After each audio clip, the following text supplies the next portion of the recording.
Aux différents freins vont s'ajouter trois tueurs de créativité dans l'entreprise. Le premier concernera celui qui vise à hyper-surveiller. L'hypersurveillance, c'est un tueur numéro 1, l'hypersurveillance. C'est l'examen constant qui va étouffer la liberté de penser avec créativité. Il va réduire le collaborateur, l'équipier, à un simple exécutant sans aucune capacité de développement d'idées en fait.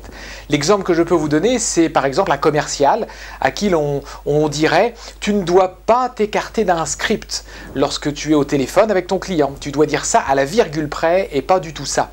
Et l'hypersurveillance conduit les personnes à être dans un sentiment de pressurisation en fait. Ils sont surveillés et donc quelque part se sentent en état affaiblissant considérablement l'enthousiasme. Deuxième tueur, c'est l'hyperévaluation.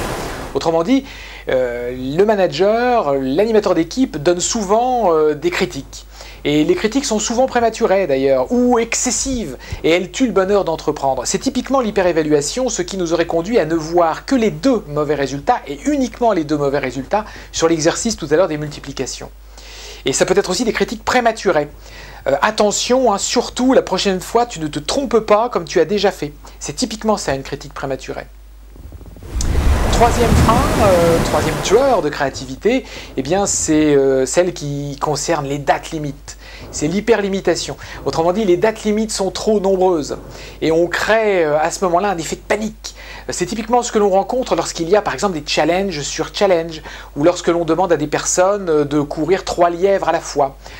Il y a l'objectif par exemple mensuel, l'objectif hebdomadaire, l'objectif quotidien et effectivement les dates limites peuvent paraître trop nombreuses. Maintenant attention, il faut aussi des dates limites parce qu'on est tout de même dans des contextes d'entreprise, mais lorsqu'elles sont trop nombreuses, ça devient des tueurs de créativité.